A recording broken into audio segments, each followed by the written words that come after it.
السلام علیکم ویورز، آپ دیکھ رہے ہیں انسان کل اور آج. میں ہوں آپ کا میزبان فہد علی کاظمی. ویورز، انسان کل اور آج کے پلیٹ فارم سے ہم یہ چاہتے ہیں کہ ہم اپنی نوجوان نسل کو اپنی شاندار درخشاں روایات سے کنیکٹ کریں. ہماری ٹریڈیشن کیا تھی، ہماری ٹریڈیشن کن پرنسپلز پر کھڑی تھی، اور ان پرنسپلز کو ماڈرن مائنڈ کے لیے سہولت کے ساتھ ہم پریزنٹ کرنا چاہتے ہیں. آپ نے دیکھا ہوگا ہمارے اس پلیٹ فارم سے، ہمارے اس پروگرام سے ہم نے بہت سی ایسی پرسنالٹیز کو دعوت دی جو بہت یونیک کام کر رہے ہیں اور کسی درجے پر ہمارے لیے رول ماڈل ہیں. ویورز، آج ایسی ہی ایک شخصیت کا ہم نے تذکرہ کرنا ہے، اور ان شخصیت کے جو ایئر ہیں، ان کے جو فرزند ہیں، وہ ہمارے اسٹوڈیوز میں موجود ہیں. ویورز، آج ہم حضرت واصف علی واصف رحمہ اللہ کے بارے میں کانورزیشن کریں گے. اور جیسے کہ واصف علی واصف صاحب نے خود فرمایا تھا، میرا نام واصف باصفا، میرا پیر سید مرتضیٰ، میرا ورد احمد مجتبیٰ، میں سدا بہار کی بات ہوں. حضرت واصف، ان کی تھاٹس کیا تھیں، وہ کس طریقے سے قوم کو ریوائیو کر رہے تھے، آج ہم واصفین سکول کے اوپر بات کریں گے، واصفین سکول آف تھاٹ کے اوپر بات کریں گے. اور ان سے زیادہ سوٹیبل کون شخص ہو سکتا ہے جس نے واصف صاحب کو بہت قریب سے دیکھا. ان کے فرزند صاحبزادہ کاشف صاحب آج ہمیں جوائن کر رہے ہیں. Sir, welcome to the show. Thank you very much. Thanks a lot for your time. جزاک اللہ. صاحبزادہ صاحب، واصف علی واصف صاحب ہماری علمی روایت کا بہت بڑا نام ہے جی. اور ہم جب اقبال کی بات کرتے ہیں، اقبال کے بعد بھی جو ایک ٹریڈیشن ہے، میرا خیال ہے اقبال کے بعد اگر کوئی بڑا تھنکر ہم نے پیدا کیا ہے، کوئی انٹلیکچوئل اور کوئی صوفی انٹلیکچوئل پیدا کیا ہے، تو مجھے واصف صاحب اپنے درجے پر سر فہرست نظر آتے ہیں. بجا. اور جو ان کے ورکس ہیں، جو ان کے کام ہیں، اور وہ جو ان کے سینٹنسز ہیں، they are very pithy at times اور straight from the heart, and it hits the heart also. دل سے دل تک کا ایک وہ سفر ہے. بڑی آنر کی بات ہے میرے لیے کہ آج ہم واصف صاحب پر کانورزیشن کر رہے ہیں، آپ اسٹوڈیوز میں موجود ہیں. لیکن ایک بنیادی سوال ہے، شاید ہماری یوتھ، آج کے نوجوان، یہ جو الگوریدمز والے، آرٹیفیشل انٹیلیجنس والے، شاید واصف صاحب کو نہ جانتے ہوں. آپ بتائیں واصف علی واصف کون تھے؟ بسم اللہ الرحمن الرحیم. ایک تو یہ واصف صاحب کا جو اصل کام ہے نا، وہ یہ الگوریدم والے بچوں کو قابو کر رہا ہے. واہ واہ واہ. وہ یہ جو نئی تھاٹس جب پیدا ہو رہی ہوتی ہیں نا نوجوانی میں، تو ان تھاٹس کے کچھ کویشچنز بھی رائز ہو رہے ہوتے ہیں. ان کویشچن کو سیٹسفائی کرنے والا اس وقت کوئی نہیں ہے. کوئی کا مطلب یہ ہے کہ یہ شاید ڈیوٹی ہونی چاہیے تھی ہماری مسجد کی، مے بی، لیکن یقیناً ہونی چاہیے تھی. لیکن انفارچونیٹلی مساجد کو غیر انٹلیکچوئل لوگوں کے حوالے کیا گیا. Very sad. اور نوجوان جو ہے وہ زیادہ پڑھ لکھ گیا، مولوی صاحب سے زیادہ پڑھ لکھ گیا. اب وہ زیادہ پڑھ لکھ گیا ہے تو اس کا فیتھ ڈیولپ نہیں ہو رہا ادھر. کویشچن ہے، اور پھر اس کو جدھر کی ہوا لگے گی وہ ادھر جائے گا. تو اس دور میں بھی صاحب نے ان لوگوں کو سب سے پہلے قابو کیا، یہ جو تھاٹ پروسیس والے لوگ ہیں. اب دیکھیں جی، اولیاء کرام کا جو سلسلہ ہے، واصف صاحب بھی اسی سلسلے کی ایک کڑی ہے. جیسے سرکار دو عالم صلی اللہ علیہ وسلم کے بعد سے نبوت کا سلسلہ بند ہو گیا، ولایت کا سلسلہ چل رہا ہے. اور اس میں تمام بزرگان جیسے آ رہے ہیں اپنے اپنے دور میں، انہوں نے اپنا اپنا ورک کیا ہے. اور اس ٹائم کے جو کریٹیکل جو چیزیں ہوا کرتی تھی، وہ جس کو کہتے ہیں نا کہ کریٹیکل ایشوز یا نبض جو اس معاشرے کی چل رہی ہوتی تھی، وہ اس پہ ہاتھ رکھتے تھے اور اس کو کسی طرح سے اپنے فہم سے، اپنی بصارت سے، اپنی وزڈم سے وہ اس کو اللہ اور اللہ کے حبیب صلی اللہ علیہ وسلم کی طرف رجوع کرواتے تھے. اچھا، ان اولیاء کرام نے کبھی بھی ترقی سے منع نہیں کیا، بلکہ یہ سارے بڑے they are very fond of these things, physics, chemistry, literature, science mathematics really ہم تو یہ سمجھتے رہے ہیں کہ تصوف کے راہ پہ جانا ہے تو دنیا چھوڑ دینی پڑے گی, کسی غار میں بیٹھیں گے, ذکر کریں گے, مراقبے کریں گے, میڈیٹیٹ کریں گے, اس حقیقت کبریٰ پہ غور کریں گے. آپ تو کچھ اور بتا رہے ہیں. میں آپ کو بلکہ پکی بات بتا رہا ہوں کہ یہ اگر صرف ایسے ہوتا تو پھر ہمیں یہاں پہ بھی آنے کی کیا ضرورت تھی. اللہ کے پاس تو پہلے ہی بہت سارے فرشتے اس کی عبادت کے لیے بیٹھے ہیں. یہاں اگر اللہ تعالیٰ نے بھیجا ہے اور ایک سسٹم چلا رہا ہے تو یہ کیسے ممکن ہے کہ اس کائنات کے راز جو میتھمیٹکس میں چھپے ہوئے ہیں وہ ان پر عیاں نہ ہوئے ہوئے یا انہوں نے اس پر کام نہ کیا ہو. تو یہ میں تو آپ کو بتاؤں جتنی ہماری سائنٹیفک اچیومنٹس ہیں پرانی, جن میں جابر بن حیان ہے, ابن الہیثم ہے, اس میں کاسمولوجی ہے, اس میں کیمسٹری ہے, اس میں میتھمیٹیشنز ہیں, اس میں میڈیسن شامل ہے. یہ بھی سارے اپنے دور کے اولیاء کرام ہی ہیں جنہوں نے اس دور کے کوڈ کو توڑا اور اس کو ایک نئی جہت دی. اب جتنی بھی ہماری کہہ لیں کہ جدید سائنس چل رہی ہے وہ اس کور فارمولوں کے اوپر کام کر رہی ہے جو مسلمانوں نے ایجاد کیے ہیں. اس کا مطلب ہے اسلام ترقی یافتہ لوگوں سے نہ جیلس ہے بلکہ وہ خود ترقی یافتہ ہے. اسلام itself is پروگریسو ہے. اور اولیاء کرام جو اسلام سے, اللہ سے اور اللہ کے حبیب سے خاص محبت کرنے والے, وہ اس کے دشمن کیسے ہو سکتے ہیں؟ وہ بہت پسند کرتے ہیں. میں واضح صاحب کی محفلوں میں دیکھتا تھا کہ اس دور میں بھی جو نوجوان آیا کرتے تھے نا, بابے تو آتے ہی تھے, نوجوان بھی بہت آتے تھے. اور اب بھی آپ اگر واضح صاحب کی ذرا الگوریدم کو چیک کریں نا تو واضح صاحب کے پڑھنے والے اور ان کے فالوور زیادہ تر نوجوان ہیں. ہم لوگ سیمینارز وغیرہ کرتے رہتے ہیں, کوئی نہ کوئی ایونٹ کرتے رہتے ہیں اس حوالے سے, تو ہم لوگ دیکھتے ہیں کہ 80% جو ہماری آڈینس ہے نا جی, وہ یہ 25 سے 35-40 کے درمیان میں. یعنی پیاس ہے نوجوانوں میں پیاس بھی ہے, اور ان کو یہاں پہ ان کی پیاس بجھ بھی رہی ہے. ان کو وہ اپنی لائف سے ریلیٹڈ جو پرابلمز آ رہے ہوتے ہیں کہ یہ دین ہے, یہ سائنس ہے, یہ دونوں کیسے کلیبریٹ ہوں گے, ہم لوگ کیسے چلیں گے. اور اس کو واضح صاحب نے بہت ہی آسان کر کے بیان کر دیا. آپ نے فرمایا کہ دیکھو اپنے بچوں کو تعلیم دو جدید, اپنی تعلیم نہ دے دینا تمہاری پرانی ہو گئی ہے, ان کو تعلیم دو جدید تاکہ وہ رزق کما سکے, اور ان کو دین دو قدیم تاکہ برباد نہ ہو. واہ واہ.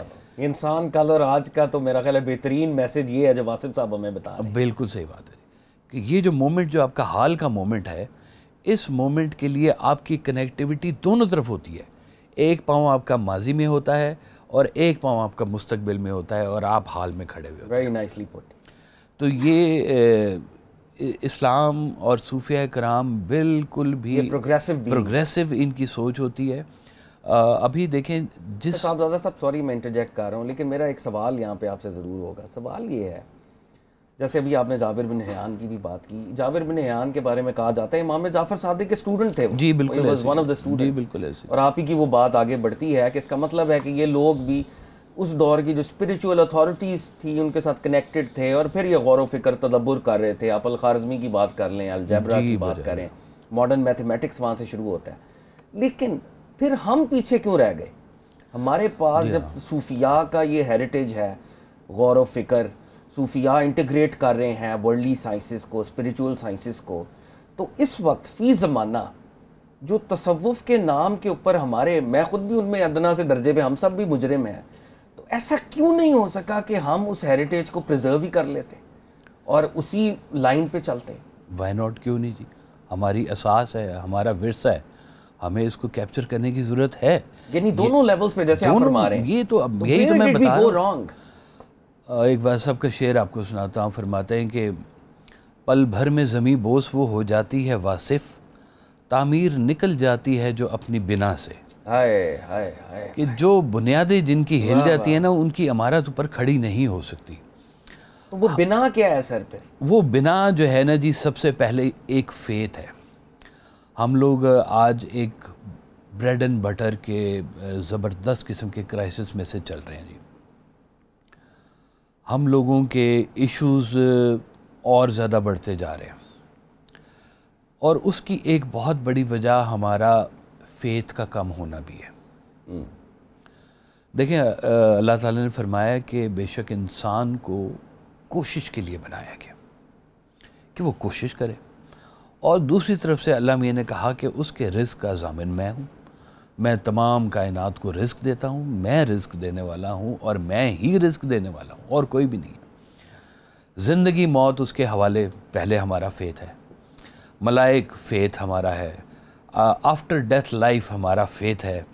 ہم لوگوں کا یہ فیتھ ہلنا شروع ہو گیا، ہم لوگوں نے اپنے چھوٹے چھوٹے رزاق ڈھونڈ لیے ہیں، جہاں سے ہمیں فائدہ ہوتا ہے ہم نے اس کو چھوٹا سا خدا تسلیم کر لیا ہے۔ وہ جو خانہ کعبہ کے اندر بت پڑے ہوتے تھے نا، وہ شاید اب یہ جو ہمارا دل ہے اس کے اندر وہ والے بت اب آ گئے ہوئے ہیں کہ ہم نے وہ چھوٹے چھوٹے سے خدا اپنے دل میں بنانے شروع کر دیے ہیں۔ صنم اب دل میں۔ ہاں، وہ ویسا صاحب کا ایک شعر پھر یاد آ گیا، آپ کہتے تھے کہ پہلے تو اپنے آپ کو ایک آئینہ بنا، وہ خود نکل کے آئیں گے اپنے حجاب سے۔ آپ صرف نے ہم لوگوں کو کام کرنے کی ضرورت ہے کہ ہم صفائی تو کریں اپنے اس خانہ خدا کی۔ دل جو اس کو خانہ خدا کہتے ہیں، کہتے ہیں اللہ کا ایک عرش اوپر ہے، اللہ کا جو گھر ہے ایک عرش پر ہے، ایک گھر اس کا یہاں مکہ شریف میں ہے، اور ایک مومن کا دل بھی ہے۔ بے شک۔ اب وہ مومن کا دل اگر پہلے سے ہی اس کے بیچ میں آلائشیں کٹھی ہوئی ہوئی ہیں تو وہ کیسے پھر آگے اس کو چلا کے، ہماری جو شان ہے وہ ختم ہو رہی ہے یہاں پر۔ اچھا، لیکن صاحبزادہ صاحب اب بظاہر نمازیں پڑھی جا رہی ہیں، روزے رکھے جا رہے ہیں، الحمدللہ حج بھی ہو رہا ہے، عبادات تو مسلمان کر رہے ہیں، اور عبادات ہی بظاہر تزکیہ نفس کا ایک آلہ ہوا کرتی ہیں۔ ہم عبادات کر رہے ہیں، مگر وہ جو سائنٹیفک ڈسکوریز تھیں، یعنی ہمارے جو پرانے ہمارے اسلاف کہہ لیں، جس کے بارے میں اقبال نے بھی کہا، مگر وہ علم کے موتی کتابیں اپنے آبا کی، جو دیکھیں ان کو یورپ میں تو دل ہوتا ہے سی پارا۔ یعنی ورثہ تو ہمارا ہی تھا۔ اب عبادت کے لیول پر فیتھ کا ڈسپلے تو بہت ہے، ہم تو کہہ رہے ہیں we are men of faith, نہیں، لیکن پھر وہ سائنس اور ٹیکنالوجی کے میدان میں کیوں پیچھے رہ رہے ہیں؟ دیکھیں سائنس اور ٹیکنالوجی منع کس نے کی ہے؟ منع تو کس نے نہیں کی، لیکن ہم چل نہیں رہے نا سر۔ میں یہ بتا رہا ہوں کہ اس کا تعلق اولیاء کرام سے نہیں ہے کہ ہم لوگ اگر سائنس نہیں پڑھ رہے یا ہم لوگ اگر ترقی نہیں کر رہے ہیں ان شعبوں میں جو شعبے ہماری آج کی ریکوائرمنٹ ہے، آئی ٹی ہماری ریکوائرمنٹ ہے، نئے دور کی جو تعلیم چل رہی ہے، فزکس کے شعبے میں چل رہی ہے، میڈیسن میں چل رہی ہے، یا کہہ لیں کہ فلکیات میں جو بھی چل رہی ہے، یہ تعلیم حاصل کرنا کسی صوفی نے منع کیا، کسی اولیاء کرام نے منع کیا۔ انہوں نے کہا کہ سیرو فی الارض، سیر کرو، جاؤ دنیا دیکھو اور دنیا سے علم حاصل کرو، چاہے تمہیں چین تک جانا پڑے۔ علم علم علم، ہر ایک نے زور لگایا اس کے دور میں کہ آپ علم حاصل کرو، ڈھیر سارا کرو۔ میں آپ کو یہ بتا رہا ہوں کہ صوفیہ کرام جو اصل ایک کام اور کرتے ہیں کہ وہ آپ کو بہت زیادہ علم کی طرف فوکس کرواتے ہیں، آپ پر وزڈم کے دروازے کھولتے ہیں تاکہ چیزوں کی حقیقت اور ماہیت کو آپ سمجھنے کی بھی کوشش کریں کہ ان کا مدعا کیا ہے اصل میں، کہ یہ کائنات جو بنائی ہے اللہ تعالیٰ نے، اس کے بیچ میں آپ ایک انسان پیدا فرمایا، اشرف المخلوقات، ایک اچھا آدمی آپ کو بنایا۔ کیوں بنایا؟ پرپس لائف کا ڈھونڈیں اور ساتھ ساتھ کھوجیں۔ یہ جو کویسچنز ہوتے ہیں لائف کے، یہ ایک کھوج ہوتی ہے کہ آپ کچھ کھوج رہے، سمجھ نہیں آیا، کویسچن پیدا ہو گیا، آپ کا وہاں پہ سوال پیدا ہو گیا۔ اس سوال کو اب اس شعبے کا ہیڈ ماسٹر ڈیل کرے گا کہ اگر کوئی کیمسٹری کا سوال ہے تو کیمسٹری کا کوئی پی ایچ ڈی ڈاکٹر اس کو بتائے کہ بھئی یہ تمہارا حل ہے، تم ایویں گھبرا رہے ہو، اس کو ایسے کر لو، ٹھیک ہو جائے گا۔ صوفیہ کرام آپ کو زندگی کا عمل بھی بتاتے ہیں۔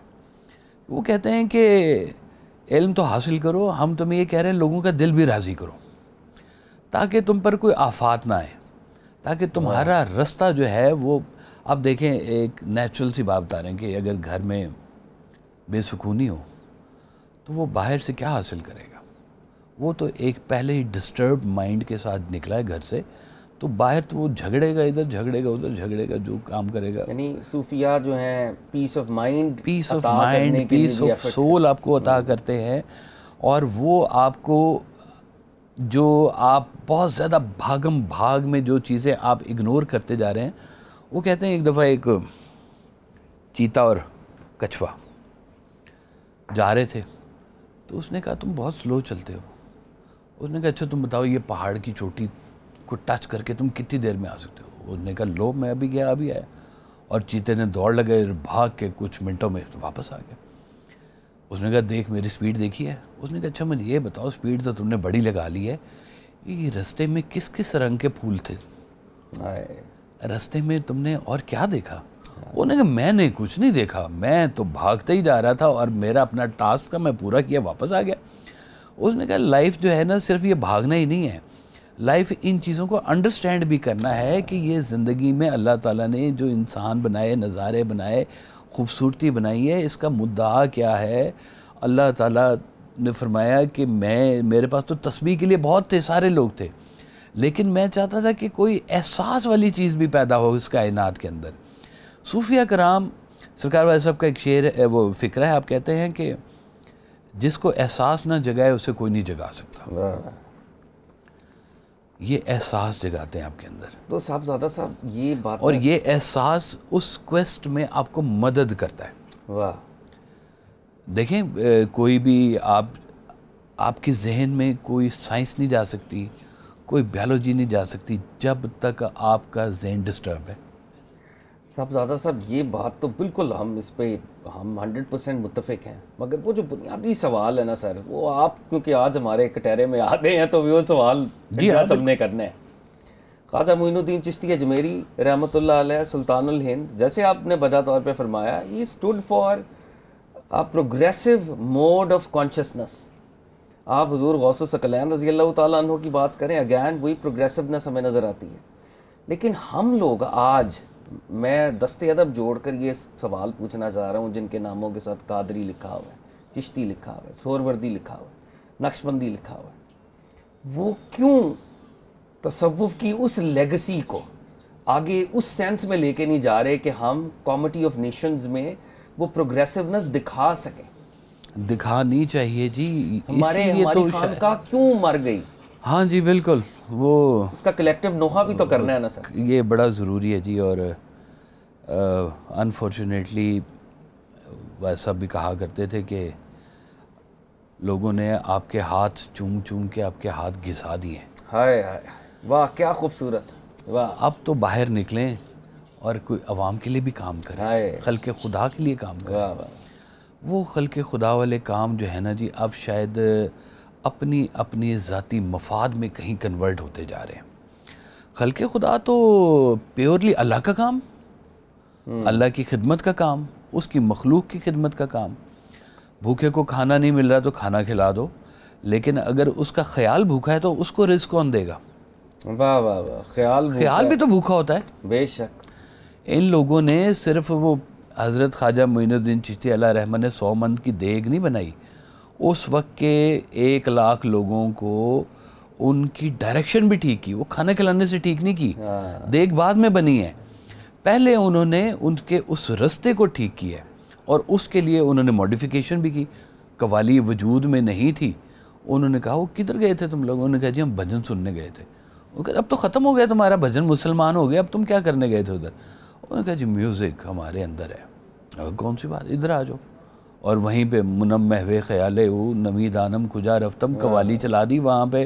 اور وہ انہی لوگوں کو جو ادھر بھجن سننے جا رہے تھے ان کو ایک شارٹ کٹ اللہ کے رستے کا کہ اور اللہ اپنے اندر ڈالو, اور اس محبت کو اپنے اندر ڈالو, اور وہ سرکار دو عالم صلی اللہ علیہ وسلم کی محبت کو ڈالو. انہوں نے اس دور کی وہ ایک ماڈیفیکیشن یا ماڈرنائزیشن کی. اچھا صاحب صاحب, کانورزیشن کا ایک ڈفرنٹ رخ میں دینا چاہ رہا ہوں اس وقت. واصف صاحب پاکستان سے بھی بڑی محبت کرتے تھے, بے بہا جذبہ حب الوطنی جو ہے وہ بہت زیادہ انہوں نے اسپریڈ کرنے کی کوشش کی ہے. جیسے ان کا مشہور فقرہ ہے, زبان زد عام ہے, پاکستان نور ہے, نور کو زوال نہیں. اس جملے کو کوٹ کر کے ایک نوجوان میرے پاس آیا اور اس نے کہا کہ سر دیکھیں پاکستان کے حالات دیکھیں, آج ہم کہاں کھڑے ہیں اور یہ جملہ ہمیں بتایا جا رہا ہے, تو کیا یہ سیوڈو آپٹیمزم نہیں ہے؟ نہیں نہیں بالکل بھی نہیں ہے جی. یہ دیکھیں پاکستان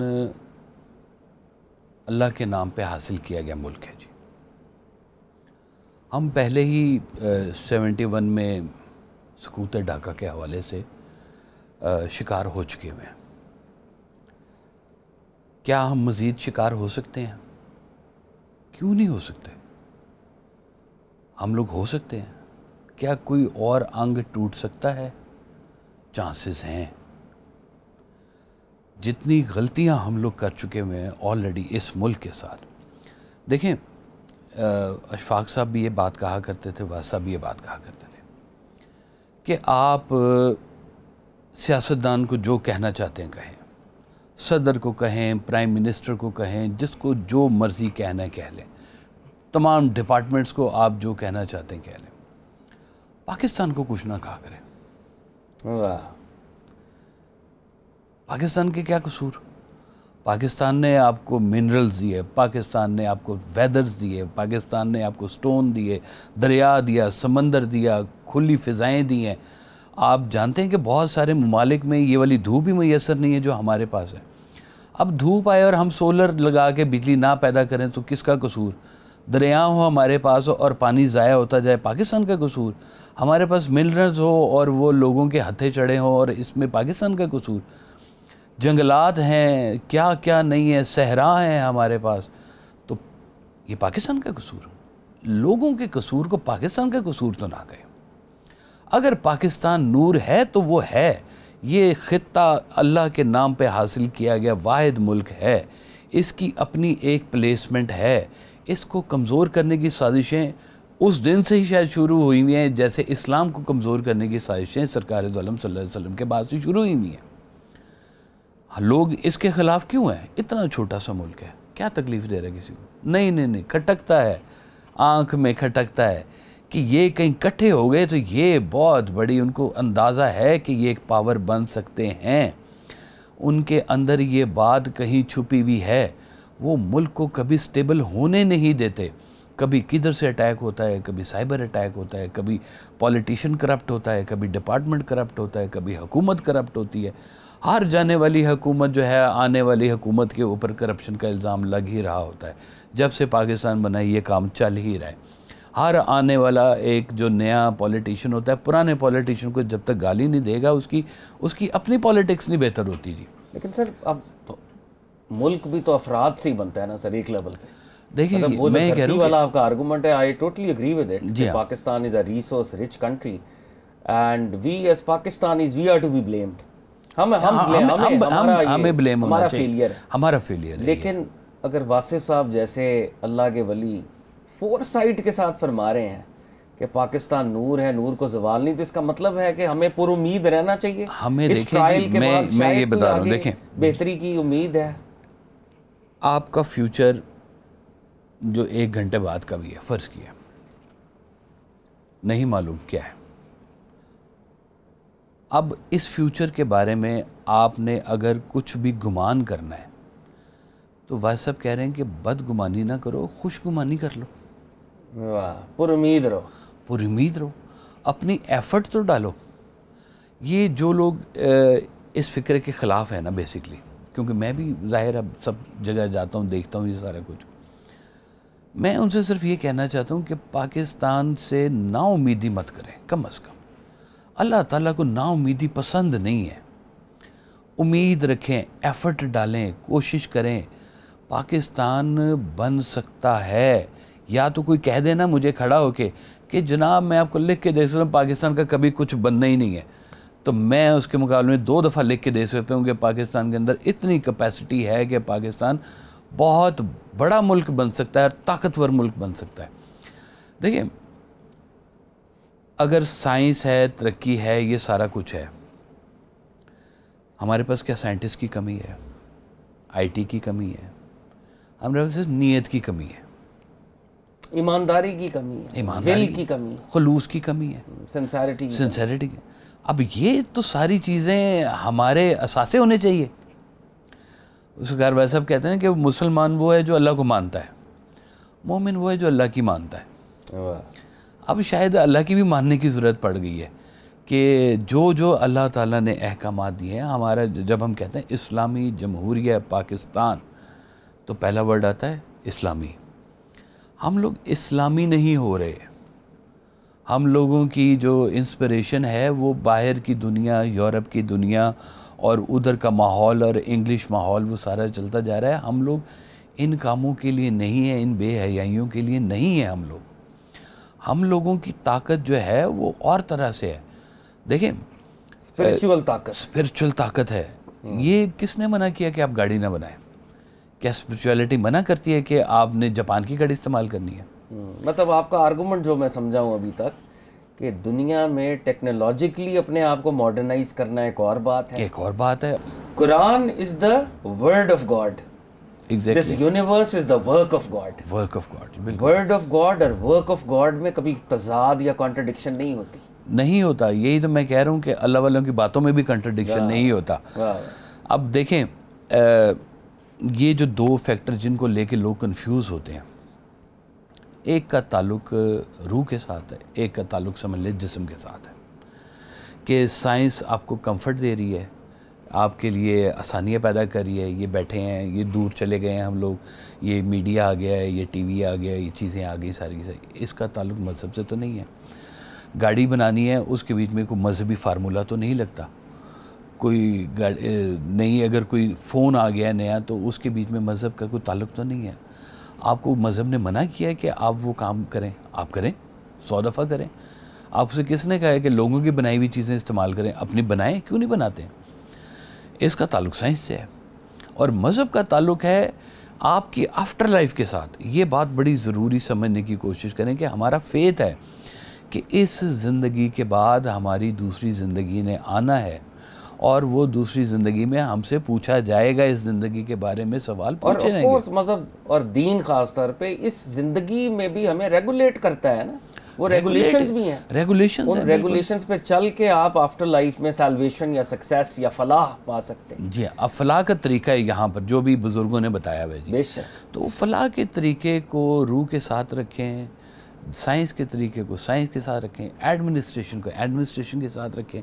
ان چیزوں کو مکس کرنے کی ضرورت نہیں ہے, اس میں کنفیوز بھی ہونے کی ضرورت نہیں ہے. لیکن مطلب صاحبزادہ صاحب ہمیں یہ بھی تو کہنا چاہیے نا کہ یہ چیزیں واٹر ٹائٹ کمپارٹمنٹس بھی نہیں ہیں, ان کا ملاپ بھی ہے. مطلب ہمارا سیکولرزم کے ساتھ جو بنیادی اختلاف ہے, جب وہ اسٹیٹ کو ریلیجن سے علیحدہ کرتے ہیں, تو ہمارا تو اختلاف یہ ہے جی ہاں کہ اسٹیٹ کے اندر ریلیجن ہے. ہماری اسٹیٹ ہی ریلیجن کے نام پر بنی ہوئی ہے. یہ میں آپ کو بتا رہا ہوں کہ ہماری اسٹیٹ ہی ریلیجن کے نام پہ بنی. انٹیگریشن کی بات بھی ہے. اب آپ کہہ رہے ہیں, یہ جو بچے جو نا امید ہوئے ہیں وہ یہ کہہ رہے ہیں کہ مخلص بندے نہیں ہیں, اخلاص کی کمی ہو گئی ہے, کرپشن کی زیادتی ہو گئی ہے. اب یہ ساری کہہ لیں یہ روحانی بیماری ہے ایک قسم کی, کہ یہ جو کرپشن ہو رہی ہے, یہ مطلب میڈیسن میں تو کہیں کرپشن کا علاج نہیں ہے کہ کون سا ٹیکہ لگائیں تو اس کی کرپشن ٹھیک ہو جائے گی. واہ واہ واہ, ٹھیک ہے نا. اب یہ سائنس تو اس کو ٹھیک نہیں کر رہی ہے. میں آپ کو یہ بتا رہا ہوں کہ یہ جو روحانی سلسلے ہوا کرتے ہیں, یہ آپ کے جو ایتھیکل کوڈز ہیں ان کو سٹرونگ کرتے ہیں. جب آپ ایتھیکلی سٹرونگ ہوں گے, یہ ملک آپ کا آٹومیٹکلی سٹرونگ ہوگا. ہمارے پاس آلریڈی چیزیں ساری کی ساری موجود ہیں. ان صوفیہ کرام نے تو ہمیں اس کو یوٹیلائز کرنے کا طریقہ بتا رہے ہیں کہ اخلاص سے کیسے کرنا ہے. تو ہم اس لیے کہتے ہیں کہ جو ٹرو صوفیزم ہے وہ تو آف کورس سنسیرٹی کی بات کر رہے ہیں, لیکن جو تصوف کے نام پہ جو دھوکہ ہے, اور جیسے ہم آف دا ریکارڈ بھی بات کر رہے تھے, کچھ ہماری ہی غلطیوں کی وجہ سے اغیار کو بھی ہمیں تانا دینے کا موقع بھی مل رہا ہے. اور اقبال نے بھی وہ ان کی ایک نظم ہے, آپ کی بات سے مجھے یاد آ رہی ہے, باغی مرید ہے ضرب کلیم کے غالباً یا بال جبریل میں, ہم کو تو میسر نہیں مٹی کا دیا بھی, گھر پیر کا بجلی کے چراغوں سے ہے روشن. بالکل, شہری ہو دیہاتی ہو مسلمان ہے سادہ, مانندے بتاں پجتے ہیں کعبے کے برہمن. تو ہم نے تو صوفیاء کے نام پہ کعبے کے برہمن ہم بنا رہے ہیں. وہ جو مساوات تھی, ایکوالٹی, برابری, محبت, وہ تو مجھے نہیں کسی حلقے میں نظر آ رہی. اگر آپ کو کہیں آتی ہے تو سر میں تو تھوڑا نا امید ہی ہو رہا ہوں. یہاں واحد صاحب کا ایک شعر ہے کہ خود فراموش تیرے عرش کو چھو کر آئے, واہ, خواجگی جبہ و دستار سے آگے نہ بڑھی. ہائے ہائے ہائے ہائے, واہ واہ. پھر ایک جگہ آپ کہتے ہیں کہ وہاں ہوئی ہے مسخر خلا کی پنہائی، یہاں دھری ہے ابھی تک مزار پر دستار. ہائے ہائے واہ. مطلب جو صوفیہ کرام کا جو اصل کام ہے، واحد صاحب نے اس وجہ سے اس پورے سسٹم کو اس طرح سے اڈاپٹ نہیں کیا. اب وہ لیکن وہ یہ بھی کہتے تھے کہ اتنا سچا فارمولہ ہے یہ والا صوفیہ کا کہ جھوٹا بھی یہ والا یونیفارم پہن کے بیٹھ جائے نا تو بزنس اس کا بھی چل جاتا ہے. مطلب لباس کے اندر اتنی بزرگوں نے سچائی پیدا کی ہوئی ہے اس یونیفارم کے اندر کہ جھوٹا بھی اگر وہ پہن کے بیٹھا ہوگا نا تو تھوڑی دیر کے لیے دھوکہ کھا جائیں گے. جیسے وہ حضرت میاں میر علیہ رحمہ کی کہانی ایک سناتے ہیں کہ پرندہ بیٹھا تھا تو ایک صوفی بیٹھا تھا وہ پرانا شکاری. پرندہ بڑا اس کو پسند آیا، اس نے نکالا تیر کمان اٹھا کر کے مار دی. کہتے ہیں پرندہ بول پڑا، انہوں نے کہا دھوکہ ہو گیا میرے ساتھ، میں تجھے صوفی سمجھ رہا تھا، مجھے پتا ہوتا تو شکاری ہے نا تو میں کو اپنا بندوبست کرتا. میں کہا صوفی ہے عاملہ سا بندہ ہے تو میں تو اس چکر میں مارا گیا ہے. تو شکایت ہو گئی پرندے کی. یہ تو یہ ہے زاغوں کے تصرف میں عقابوں کا نشیمن. اب یہ عقابوں کے نشیمن ہے، یہ آپ کو فیتھ دیتے ہیں، طاقت دیتے ہیں، معاشرے میں لڑنے کی حقیقت بتاتے ہیں. اللہ کے نشیمن تو عقابوں کے تھے نا سر، لیکن زاغوں کے ہاتھ میں زاغوں کے ہاتھ میں ہے. یہ نوحہ بہرحال ہے. اچھا واصف صاحب کے بارے میں 2-3 چیزیں میں آپ سے پوچھنا چاہوں گا. ایک تو جیسے وہ آغاز میں مجھے بھی شعر پڑھنے کا شرف حاصل ہوا واصف صاحب کا. واصف صاحب کی جو امیر المومنین علی بن ابی طالب مولا کائنات سے جو محبت تھی، بے شک، تو وہ جو مولا علی کے ساتھ آپ کا کنیکشن تھا وہ کیا تھا؟ اس کا جی چونکہ اشعار میں تو بہت ذکر کر چکے ہیں آپ. کوئی 1 to 1 آپ سے بات کی ہو؟ اور 1 to 1 بھی بہت سارے لوگوں سے بھی باتیں ہوئی ہوئی ہیں، اور یہ بات بھی بہت طے ہے کہ واحد صاحب نے اپنے دور کے جتنے صوفیہ کرام تھے اور جو پہلے چلے گئے ہوئے تھے ظاہری طور پر، ان تمام صوفیہ کرام سے آپ کا ایک روحانی تصرف یا رابطہ ضرور رہا ہے. اور آپ کی کتاب شب چراغ، اس کے آپ صرف سیکوینس اشعار ہی پڑھ لینا کہ یہ داتا صاحب پر منقبت ہے، یہ حضرت خواجہ امیر خسرو پر ہے، یہ حضرت خواجہ معین الدین چشتی پہ ہے، یہ حضرت داتا گنج بخش علی بن عثمان پر ہے، یہ حضرت بابا فرید گنج شکر پر ہے، یہ اور نعتیہ کلام اور جو منقبت مولا علی علیہ السلام کی خدمت میں انہوں نے پیش کی، تو اس کا شمار ہی نہیں ہے. بے بہا چیزیں لکھتی ہوئی ہیں انہوں نے، اور وہ محبت اپنی. تو وہ یہ جب آپ نے یہ والا شعر پڑھا نا، اس سے پہلے بھی ایک شعر ہے آپ کا کہ میں خبر کے دام کا دام ہوں، میں خرد قدے کا امام ہوں، واہ واہ واہ، میں علی ولی کا غلام ہوں، اسی تاجدار کی بات ہوں، اسی تاجدار کی بات. میرا نام واصف باصفہ، میرا پیر سید مرتضیٰ، میرا ورد احمد مجتبیٰ، میں سدا بہار کی بات ہوں. تو یہ بات تو کوئی شک نہیں ہے کہ ولایت کی سٹیمپ مولا علی علیہ السلام کے علاوہ ہے کس کے پاس.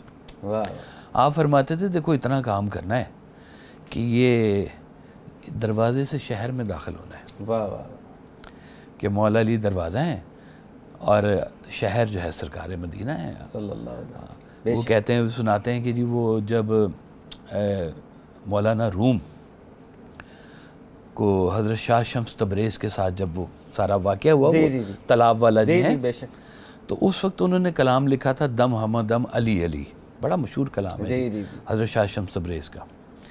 تو مولانا روم نے جب سنا نا تو انہوں نے کہا کہ یہ اتنا بڑا کلام کیسے ملا آپ کو؟ انہوں نے کہا کہ یہ کلام مجھے ملا ہے باب العلم سے.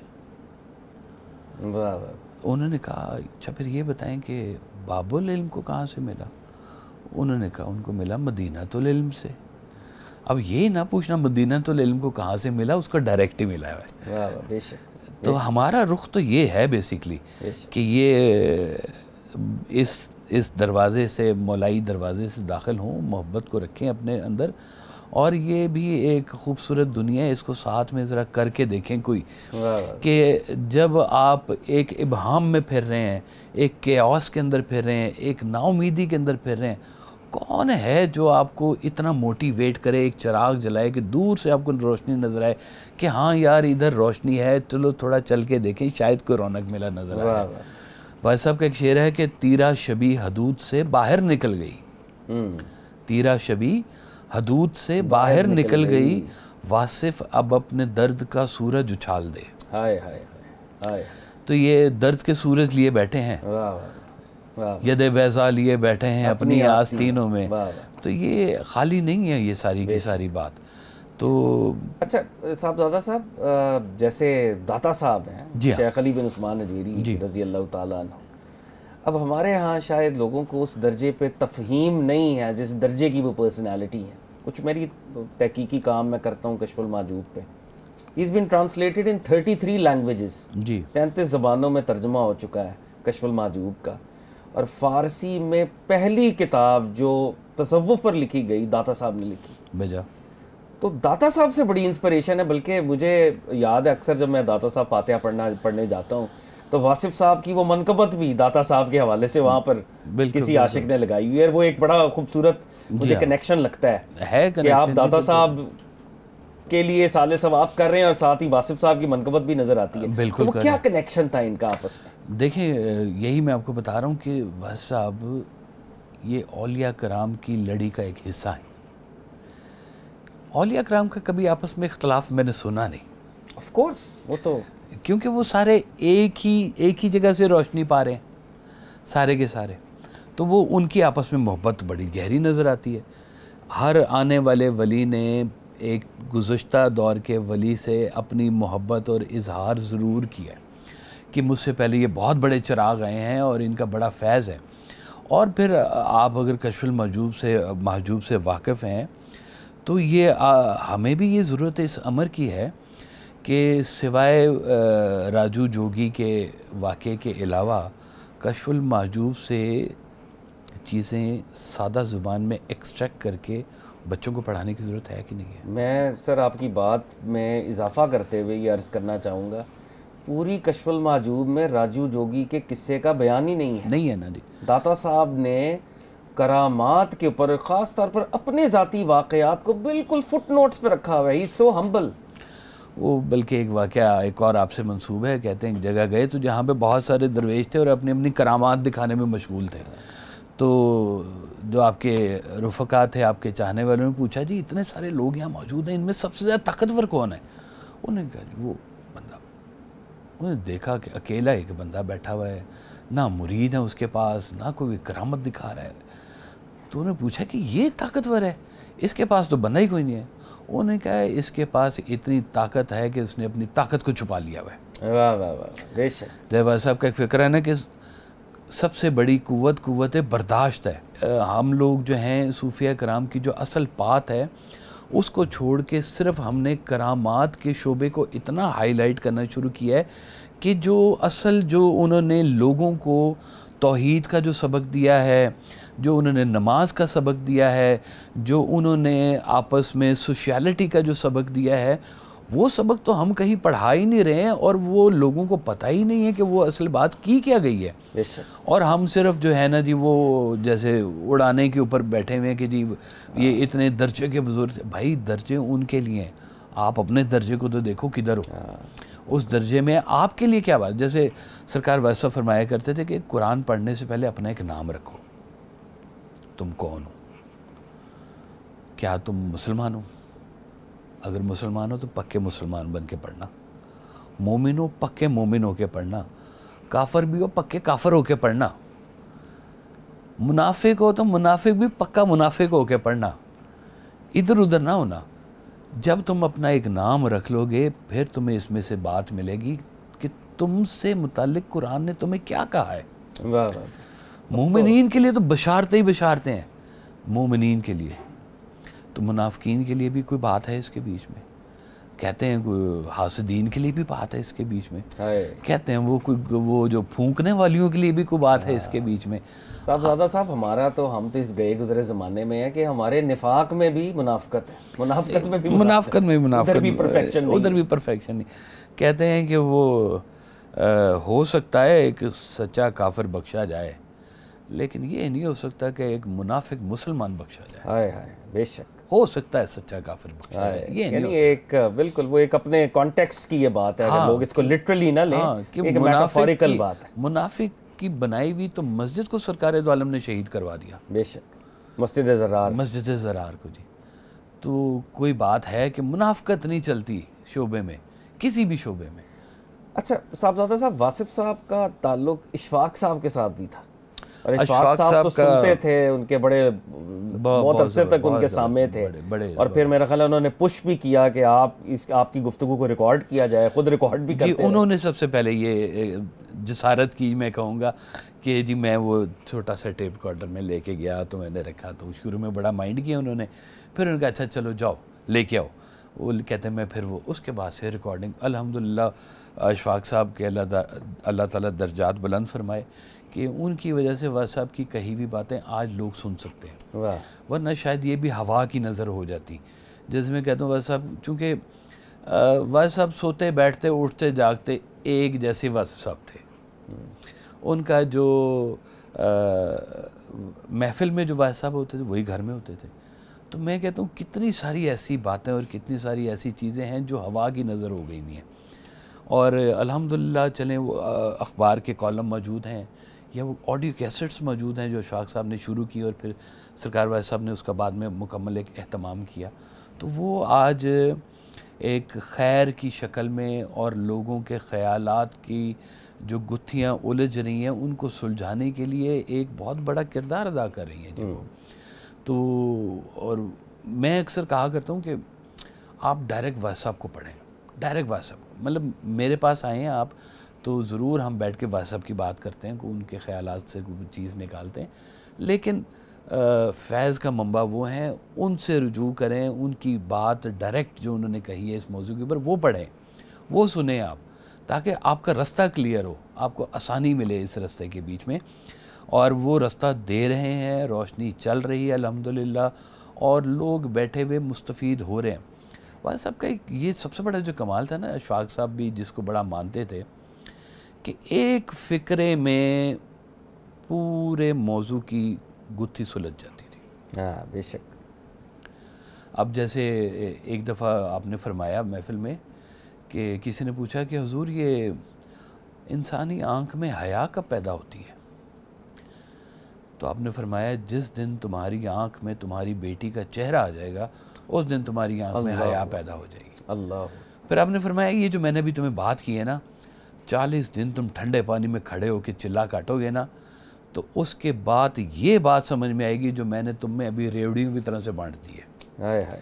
یعنی کہ جو بزرگان دین چلے کروایا کرتے تھے, اس کے بعد جو انعام کے طور پہ ہوتا تھا وہ کوئی بات ہوتی تھی. تو ایسا کہا کرتے تھے محفل میں لوگ نا, ان کے چہرے میں ایک بڑا سحر تھا, کلین شیو تھے لیکن وہ تھا ایک بڑا کلندرانہ چہرہ تھا جی وہ. تو آپ فرماتے تھے کہ میں ابھی ایک بات ہوں, میری بات غور سے سنا کرو. واہ واہ واہ. تو وہ بات کے اندر تاثیر بھی اسی وجہ سے تھی کہ یہ اشفاق صاحب جانتے تھے, کہتے میں جانتا ہوں کہ فکرہ شناسی کیا ہے, فکرہ کنسٹرکٹ کیسے ہوتا ہے, یعنی یہ کرافٹسمین شپ نہیں. ہاں, تو وہ کہتے تھے یہ ہمیں پتہ ہے کہ یہ ہم بنا رہے ہیں, اور یہ جو ہے یہ ایک نزولی فارمولہ ہے, یہ کرافٹسمین شپ نہیں ہے, یہ کرافٹسمین شپ نہیں ہے واصف صاحب کی, جو ہے یہ بڑی نزولی کیفیت چل رہی ہوتی اب تھی. جیسے آپ بات کی بات کر رہے تھے تو مجھے واصف صاحب کی وہ لائن یاد آ رہی تھی, نبی کی بات باتوں کی نبی ہوتی ہے. دیکھ لیں جی, اب یہ نیچرل, یہ آپ کا ایک نیچرل سٹائل ہوا کرتا تھا جی. کہ اچھا ایک اب ہم کنکلوژن کی طرف بڑھ رہے ہیں صاحبزادہ صاحب. واصف صاحب واز یور فادر, اور دنیا بھر میں ہم نے یہ دیکھا ہے کہ بہرحال ایک مشکل ضرور ہوتی ہے کہ جب آپ ایک بڑے فرد کے بیٹے ہوں, جس کا پبلک فگر ہو, جو اسپریچول پرسنالٹی ہو, لوگ ملتے جلتے ہوں, تو ایٹ ٹائمز اولاد جو ہے کہیں پہ کمپرومائز ہو جاتی ہے, پیرنٹس اتنا ٹائم نہیں دے پاتے, تربیت کے وہ لمحات جو وہ پبلکلی دے رہے ہوتے ہیں, ایٹ ٹائمز یہ دیکھا گیا ہے کہ اولاد کو اتنا ٹائم نہیں ملتا.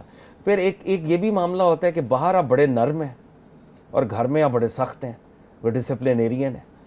تو واصف صاحب بحیثیت فادر, کیا وہ آپ کے ساتھ سخت تھے, نرم تھے, انہوں نے آپ کو کیسا وقت دیا, یہ ان کی ہیومن سائیڈ بھی ہم جاننا چاہیں. جی ضرور. میں آپ دیکھیں جی, کتنے سارے اولیاء کرام ہیں جنہوں نے شادی نہیں کی, جی, جو مجرد تھے, جو مجرد ہیں جی, اور وہ شاید اس لیے نہیں کی کہ وہ اپنے پورے وقت کو اللہ کے نام پر وقف کر چکے تھے سارے کا سارے.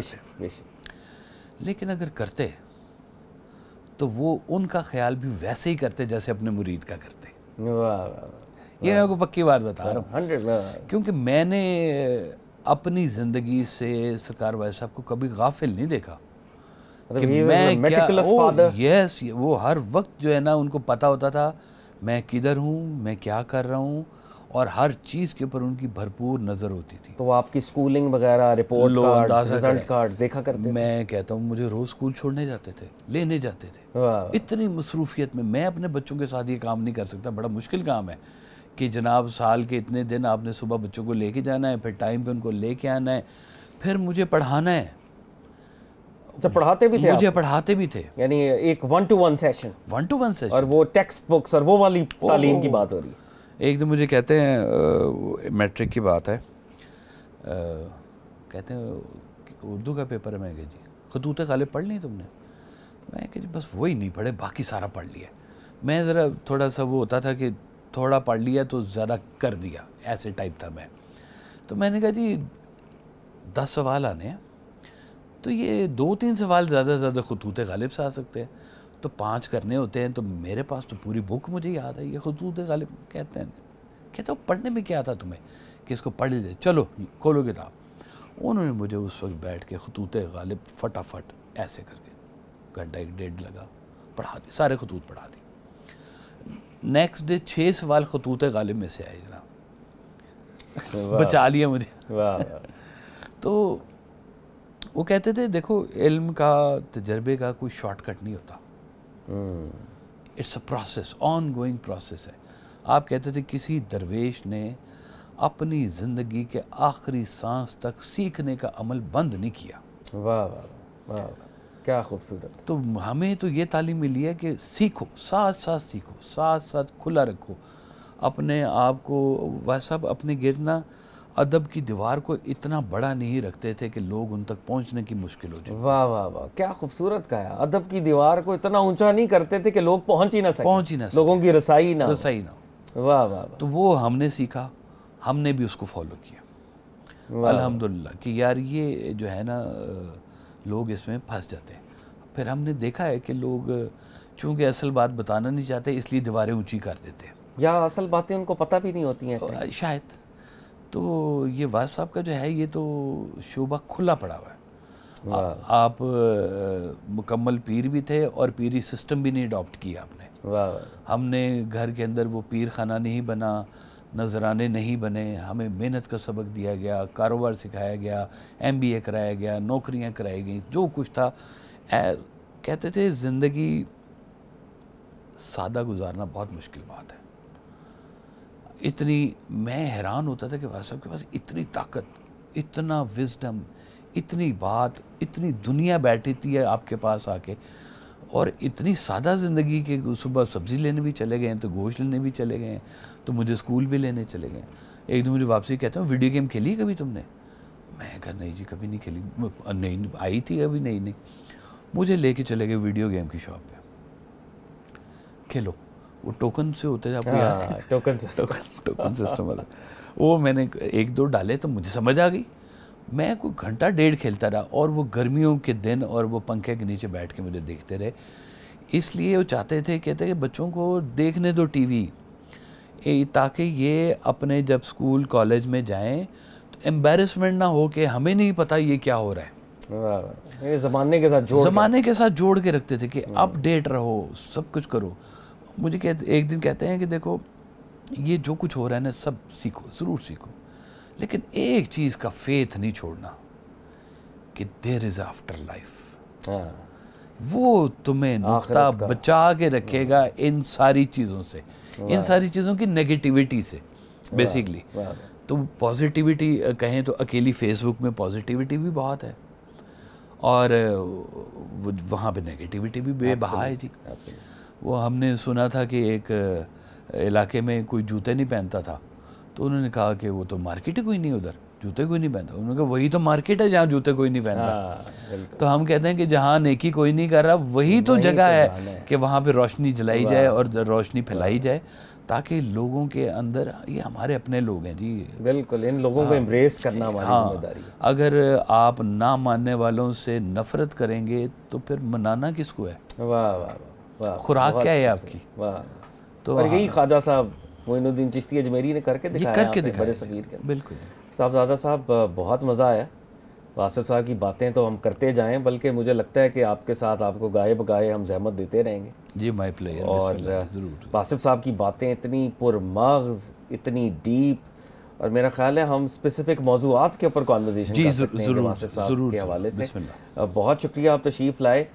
ویورز، انسان کل اور آج میں آج ہم نے ہماری علمی روایت کی بہت بڑی شخصیت واصف علی واصف صاحب کے حوالے سے کانورزیشن کی، اور کیا خوبصورت باتیں. اور دو باتیں میرے لیے تو خاص طور پہ بڑی اہم تھی، جو میرے لیے ٹیک ہوم ہے. جیسے واصف صاحب کے بارے میں بتایا گیا کہ وہ یہ کہتے تھے کہ زندگی کے آخری لمحے تک سیکھو، اپنے آپ کو نرچر کرو، اپنی انٹلیکٹ کو ڈیولپ کرو، سیکھنے کے پروسیس کو کبھی نہ روکو. اور جو بات مجھے اور بھی دوسرے درجے پہ بھی بہت انسپائر کی کہ تقدس کی دیوار کو، ادب کی دیوار کو اتنا بلند نہ کرو کہ لوگ تم سے دور ہو جائیں، لوگوں کے لیے ایکسیسیبل ثابت ہو. یہ وہ رویے ہیں، علم کا رویہ، ایکسس کا رویہ، جو آج ہمارے پیران اعظام نے سیکھنا ہے، جو آج کے ماڈرن صوفیاء نے سیکھنا ہے، آج ہمارے سلسلوں نے سیکھنا ہے، تاکہ ہم کسی درجے میں شیخ عبد القادر جیلانی کی جھلک بن سکیں، داتا صاحب کی جھلک بن سکیں، خواجہ معین الدین چشتی اجمیری کا عکس بن سکیں. ویورز، آج کا پروگرام انسان کل اور آج کی یہ ایپیسوڈ اپنے اختتام کی جانب پہنچتی ہے. اپنی فیڈ بیک سے ہمیں ضرور نوازیے گا. This is your host Fahad Ali Kazmi signing off. Keep watching Alif tele vision.